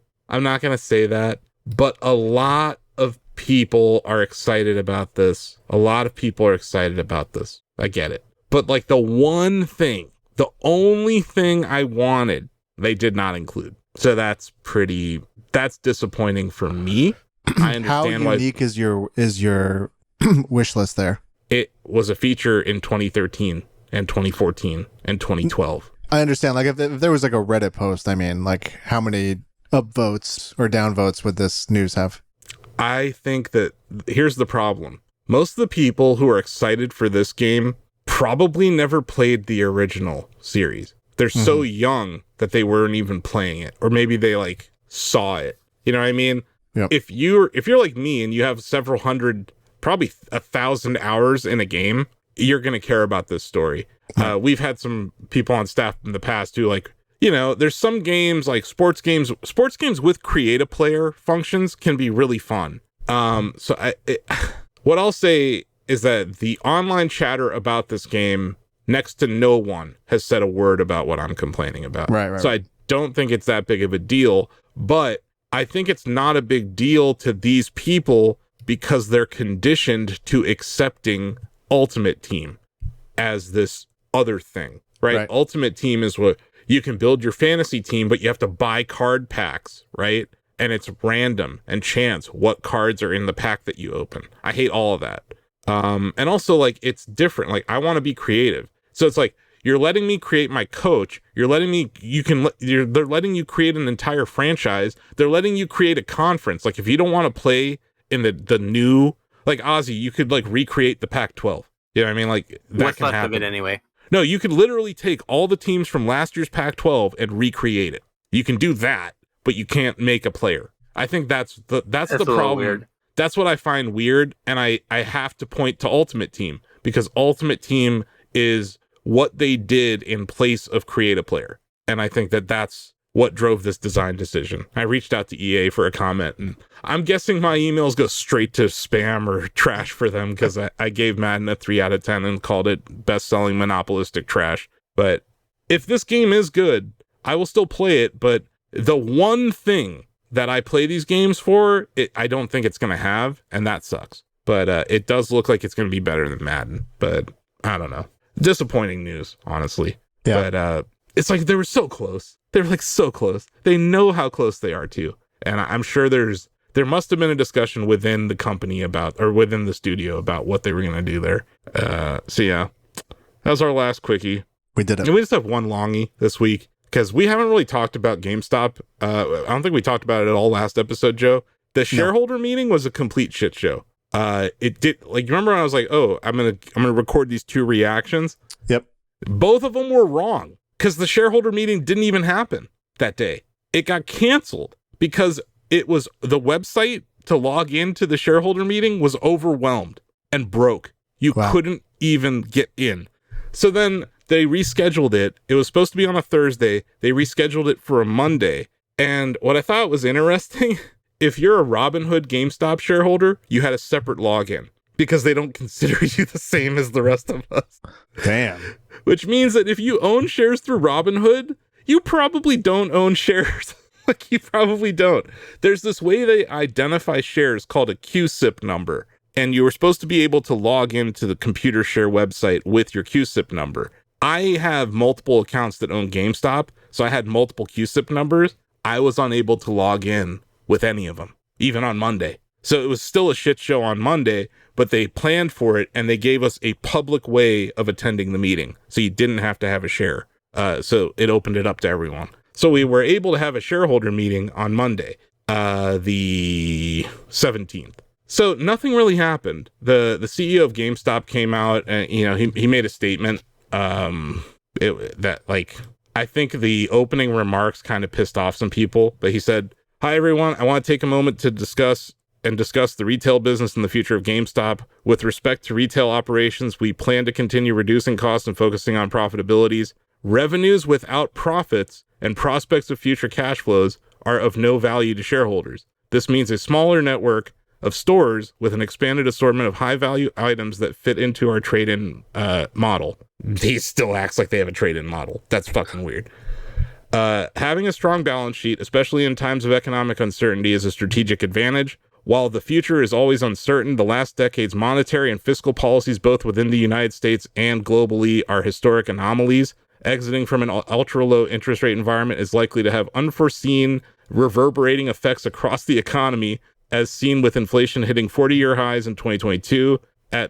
Under the current interest rates, an investment made in today's economic climate must bear a higher return threshold. As my father always said, actions speak louder than words. We're focused on building shareholder value here over the long term. We're not here to make promises or hype things up. We're here to work. Thank you for being a shareholder."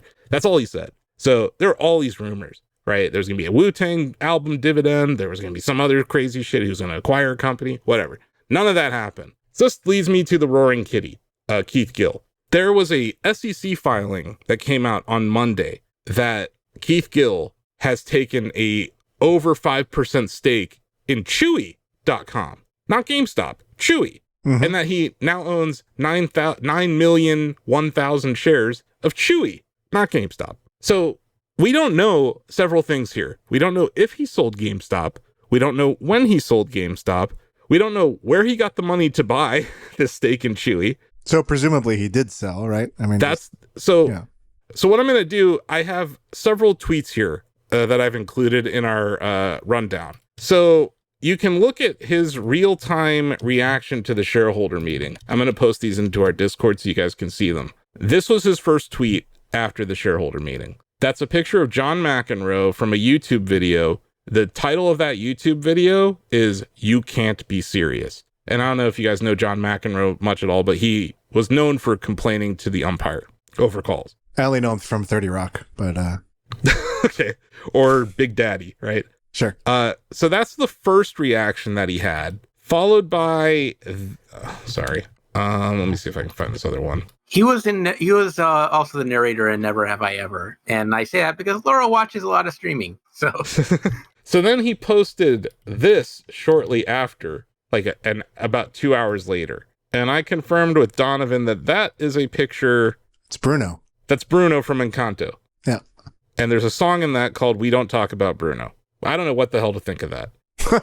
So that was the last explanation. Okay. No, I'm not here. I'm just saying, like, here's what we have. This is how absurd this story is, guys. This is why the last 3 years have been a nightmare to try to cover this story. Because, like, what the hell am I supposed to do with those two tweets? So then last week, this is what he tweets last week. It's just a picture of a dog. Mm-hmm. And apparently that was the day that he took the stake in Chewy. Okay.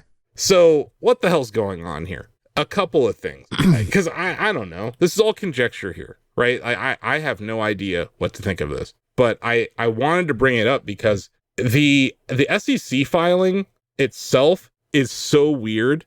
Is it possible that he's trolling the SEC? Is my first question. Like, is that possible? Can one troll the SEC?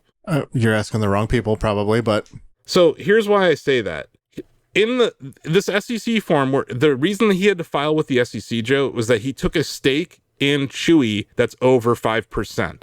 So when you take a larger than 5% position in a company, you have to disclose that. okay.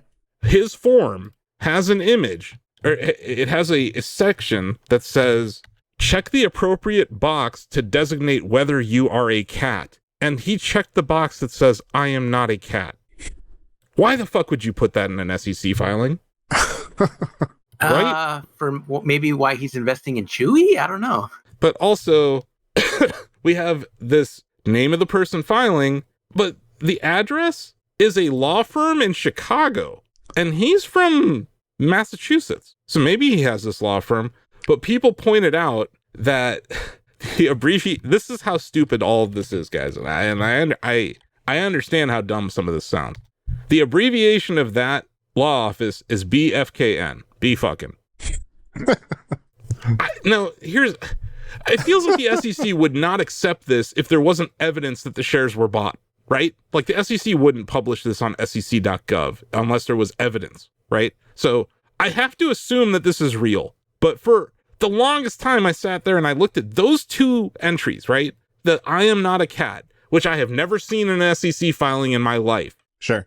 And this B fucking thing, which is, it could be a joke, it could not be. So here's what I think's going on. And like I said, just a theory. I don't have any evidence of this, but I obviously study this shit way more than other people do. And I feel like I'm wasting my time at this point. It's very likely that he exited his GameStop position. Mm-hmm. I think he did it because he was pissed off at management. Because the day that Keith Gill became a billionaire, GameStop issued shares and knocked the stock down. I don't know if you remember that, but at one point, he was very close to owning 5% of GameStop.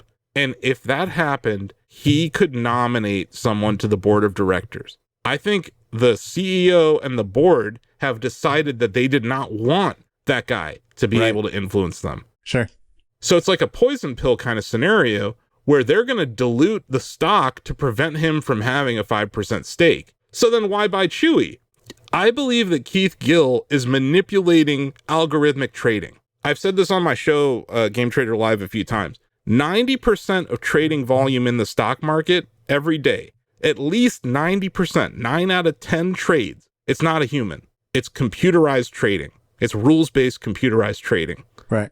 He knows those computers are watching his feed. When he posted that dog emoji, every pet-related stock ran just from a dog emoji. And even more fascinating was during the stream that he did the day of that first offering, this recent offering, I should say. When he said, I'm going to end the stream, the stock tanked. He knew what he was doing when he said it. He was using trigger words for the computers during that stream. And the stream, I think during his hour and a half long stream, he had the stock halted like 12 different times from words that he was saying. So I think this guy has figured out how to manipulate Wall Street's algorithmic trading better than anyone on earth. And I think he's trying to pump Chewy so that he can have enough money to buy a 5% stake in GameStop. So I think he's moved. I hope you're right. That's incredible. That's what I think's going on. I don't know. And I've reached out to Keith to try to talk to him, but do you blame him? He got sued on over the weekend too by some frivolous shareholder lawsuit that already got thrown out. But the other thing I think is he might feel bad that his presence is actually hurting GameStop, that he's like, you know what, fuck it. I'm going to see what happens if I leave. But I do think that he's in a situation where he's like, if I go over here and I can make money at Chewy, I can then turn around and maybe buy a larger stake in GameStop. What I think's weird is he bought the exact same amount of shares, 9,001,000. This company, Chewy, was founded by the CEO of GameStop. Ryan Cohen was the founder of Chewy. He no longer owns any stake in Chewy. So it's very, very strange, right? That he. I think you just eliminated some tinfoil hat thinking, though. Now you sound just right to me.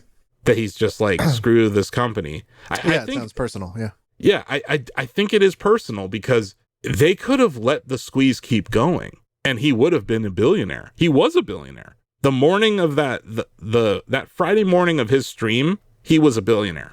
And you know, people are idiots. They follow everyone into everything. So people bought Chewy on that news on Monday, and the stock's down since then. So we don't, the thing that's different about this, we have no YOLO post. He has not tweeted since that filing came out. And yeah, the stock is down in the last week by about 11%. So he's actually down on his position right now. All very weird. So yeah, that's my theory as of right now. Obviously it's flimsy and it's based on some weird stuff, but I do think as a fellow GameStop shareholder, or maybe a former in his case, but like as someone who does own the stock, I was very disappointed by the shareholder meeting. You just raised $3 billion.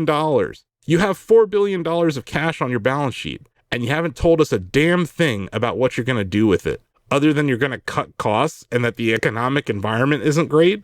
Like, no shit. But like, my whole thing is that GameStop now has enough money to transform itself as a company. They can just buy a better company and become that. So I would have preferred Ryan Cohen, the CEO of GameStop, tries to paint himself as some innovator and all this stuff, but what has he done? Like, the NFT marketplace was a failure.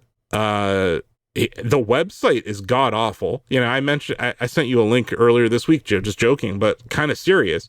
How bad is it if you're a company that needs developers to build, an app or a website or something? How bad is it when you have to go to Twitter to recruit? Pretty bad, right? Not to mention that the content of that tweet was embarrassing. The way it has every buzzword from a CEO that makes devs just roll their eyes. So yeah, I'll just read it real quick. This was tweeted on July 1st at 1:21 a.m., which I hate. We talked about it. I don't want my CEOs tweeting at 1:21 in the morning. Yeah. It implies the desperation. Right? Look, and this is the guy who has $4 billion in cash on hand. How could you sound this desperate? You could just build your own dev team from inside. Like, you don't. I don't understand. Anyway, this is Ryan Cohen on Twitter. Looking for strong mobile app developers in Dallas. Email tateam@gamestop.com. This is the part that made Joe want to stab his eyeballs out. Must be hands-on, intense work ethic, and previous experience building world-class mobile apps on iOS and Android. No college degree necessary. What the fuck is this tweet? This tweet, out of everything that's happened in the last 3 years, nothing has made me want to exit my position more than this tweet. Yeah.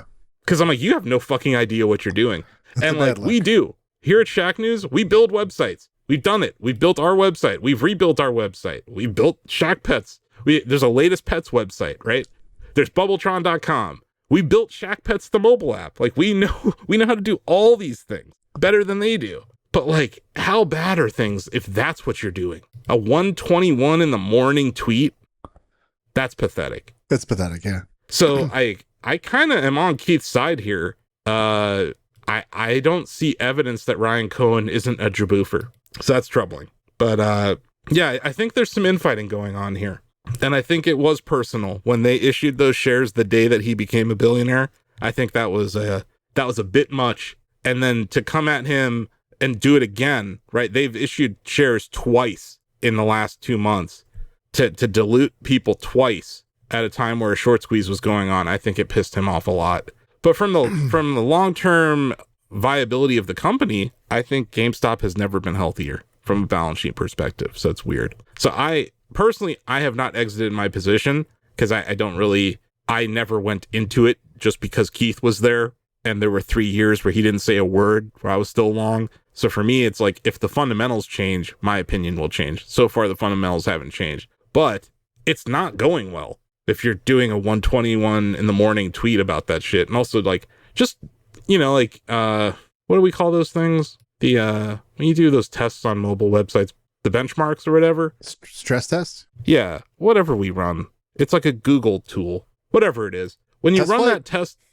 Yeah, when you run the same tests on GameStop's website, it's like one of the worst websites on the internet. Lighthouse. I guess. Lighthouse, thank you. The Lighthouse score is like in the 20s. Oh, sure. It's like god-awful. And also their investor relations page is god-awful. And also ComputerShare's website was terrible too. So I was joking with our dev team that we should apply to fix GameStop. And the reply from our dev team was that no, we should not. I believe I said if the price is right, was the language I used. But based on that jaboofer who's tweeting at 1:20 in the morning, there's no way the price is going to be right. No, none of us are going to move to Texas. Yeah. That's not happening. You got to be paying us a lot. Also, like, why the hell do you have to live in Texas? Like, Joe, have I ever been like, you need to live in Ohio to build this app? You know what, Asif, you've never said that, and I wish you would have raised the question. I may have been compelled to move. Like, you know what, Ozzie, you can't do your games journalist job from Long Beach. You have to come live in Canton. It's like, cost of living would be cheaper. That's true. But like, it's just stupid. Development is one of those things. Like, we have developers from all over the world working together, right? It's not GitHub exists. Like, this is not a thing that, if you really were being smart with your money, you would have left out that part about having to be in Dallas. I think the only reason that he wants them to be in Dallas is so he could look over your shoulder the whole time, which means it's going to be a micromanaged piece of garbage project. Ding, ding, so ding. Anyway. Yep. I don't know if you guys can tell. I'm really tired of this fucking story. This GameStop story. And like, the amount of stuff that I don't bring up to you guys that I vet and I'm like, well, this is bullshit. Like, it's 10 times the amount of stuff I do mention. So it's been tiring covering this. And just the amount of hate on the internet around this right now, because there's people who hate GameStop. There are people who have always hated GameStop. There's people who don't like the market and they think everything's a scam.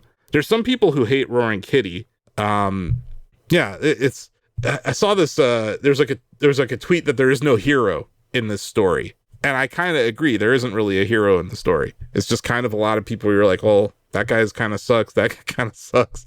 The company kind of sucks. So yeah, it's a weird story. I will remain on it because despite it being god awful and some of the community is just terrible right now, they're eating themselves alive on Twitter because now there's like a faction that is like, oh, well, I'm going to buy Chewy. And then there's a faction that's like, I'm going to buy GameStop again. And it's just like other people that are just yelling at each other. I mean, if there's a place for people to yell at each other, it's on Twitter. Yeah, and Reddit. And Reddit.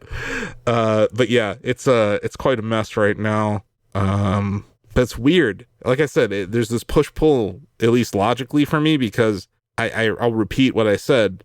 GameStop, the company, has never been in a better financial position in its entire existence. And that's just weird. So there we are. That'll do it for the show. We did it. Wow. We got community notes that we want to talk about. So we got a few questions and comments from the Shacknews community, which you can join by heading over to shacknews.com/chatty or by emailing us at, I don't know. I could just email that. news. How about you email news@shacknews.com? We still don't have an email address? No. It's been weeks, Ozzie. Look, I'm a busy man. I have things I have to do. But yeah, just email news. It'll get to us. Like, news at Shack News, right? That's quick, easy, right? It'll work. Good. It's a valid email address, is all I'm saying, as opposed to the one that's in the show notes. So yeah, we got 2 comments. One from Romsteady, who actually replied to the Shack News article for Shack Together and said, "Good episode." And I thanked him, and he actually went on to say that he prioritizes our podcast when he sees it hit the feed. I prioritize it when it pops up.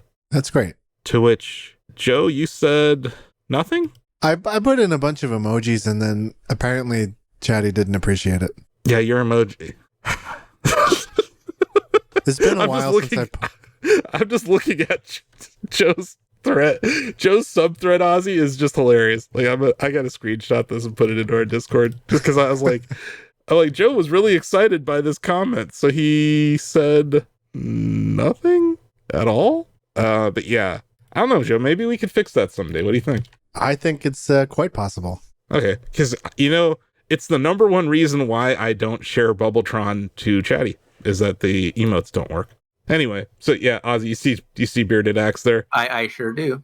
Anyway, thank you for listening, Romsteady. I do want to mention, Rom is working on the next Shack News Game Jam. It's going to start in August. Sponsored by Bubbletron. And the end of August, and it will, I don't think it is, and it ends in the middle of October, so that's going to be a nightmare to judge. Which I think we did a terrible job of last time. I don't know if we ever did.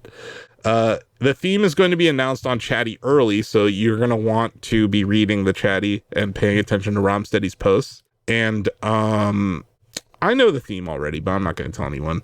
And yeah, the first 50 submissions are going to receive 1 year of Mercury Mega subscriptions. So that's pretty awesome. Shout out to Romsteady for doing this stuff. It's always very cool.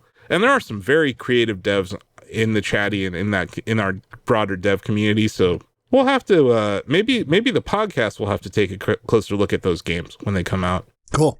And then yeah, we got Haas Mamu always commenting on our YouTube. Said horse talk. Never know what to expect on podcast. I'm guessing that was the discussion that we had about Torrent, the Celestial Steed, and Elden Ring, and other outstanding horses. Yes. One of many, but not enough, great horses in games. Really, horses need to step up their game broadly. Should we just have a horse segment? I mean, at some point, a horse game probably would be good, right? A horse game? Sure, horse game. I mean, like a game about video game horses, not a horse game. Oh, we can lead off with I would Pocket make a Jockey. game. Yeah, like what we just did with Steam, but like horses. Yes, and Ozzie brings up Pocket Card Jockey, which we did not mention last week, and that is a solid horse game. It's a weird one. Well, sure. That's a very weird game, Ozzie. The owners are creepy. The longer you play that game... Oh my god, yes. The faces are just... God. Even the things they say are like, ugh. What are you talking about? The scientist dude, he's like, this is going to be great for my research. I'm like, okay. And that the starlet or whatever, like the pop star girl, she's weird. She's like always talking about how it's going to There are no normal people in this game. They're really not. Even you, like the main character's weird. You're kind of weird. Yeah. For someone who just had a near-death experience. Yeah. Such a weird game.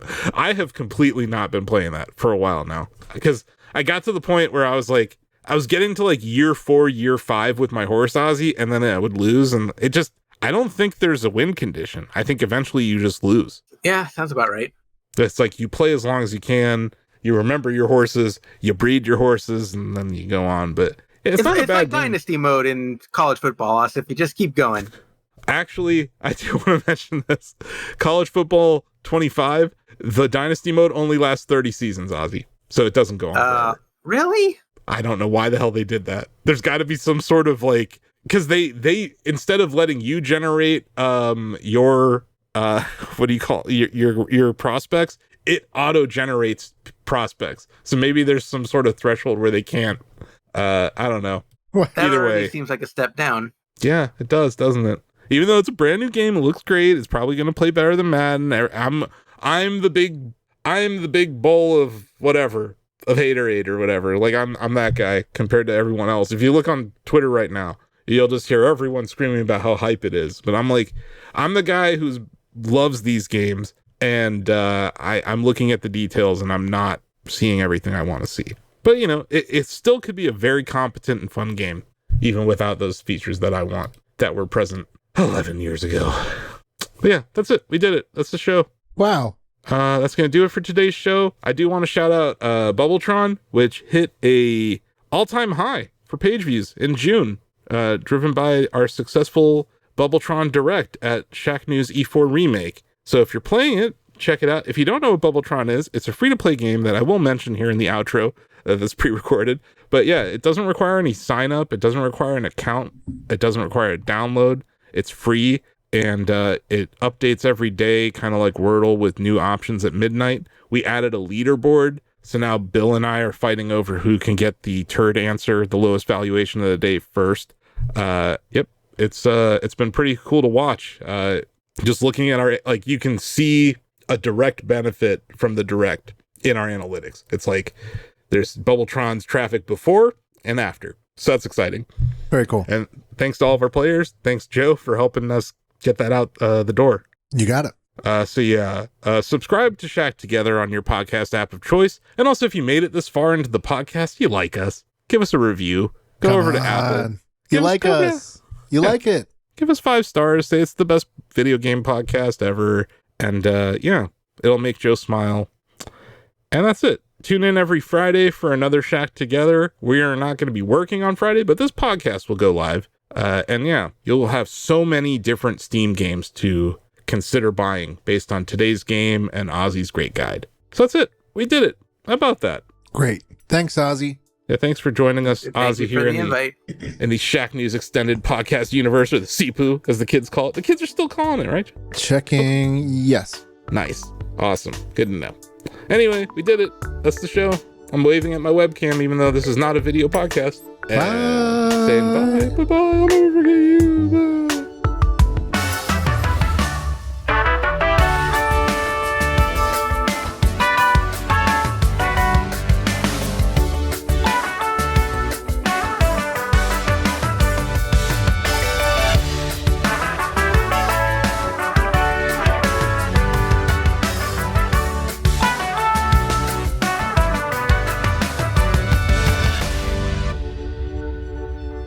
Shack Together is a Shacknews production. Shack Together is a Shacknews production. Shack Together is a Shacknews production. Shacknews is a multimedia company consisting of a variety of entertainment properties, including Shacknews.com, video game and cutting-edge technology coverage with evergreen video, guide, and long-read content, providing readers and viewers with the latest reviews, previews, interviews, and news. Shacknews content is readable and viewable at shacknews.com, Facebook, YouTube at Shacknews, Shacknews Interviews, and Shacknews VODs, Twitter, TikTok, Instagram at Shacknews Media, Twitch, and more. But that's not all. You can play Bubbletron, our first video game. Combine 3 ideas, hit the market, and get your money hat. Bubbletron is a daily game in the style of Wordle, where players can launch a company and see its valuation instantly. Hit that high score and brag to your friends. Visit Bubbletron.com to play. There is no download required, no signups required. But if you are into app downloads, we have the cutest one on the planet. It's called Shack Pets, the ultimate battle for cuteness. Swipe your pets to victory on iOS and Android in this Tinder-like app for pets. Shacknews is proud to present a variety of micro products, all available for free at shacknews.com. Cortex is a publishing platform available to all of our users. Shouts is a Twitter replacement in a time where Twitter really needs replacing. And Reader, an RSS reader that won't get shut down by Google anytime soon. You can import YouTube, subreddits, all sorts of cool stuff, even podcast feeds. And lastly, all of our products are completely free to use and play, so if you're a fan of what we're doing and want to support the Shacknews ecosystem, head over to shacknews.com/Mercury. Mercury offers subscribers access to exclusive Shacknews swag like hoodies and VIP access to our long reads in downloadable format. It's a great way to support us. There's different tiers, and you get a lightning bolt next to your name.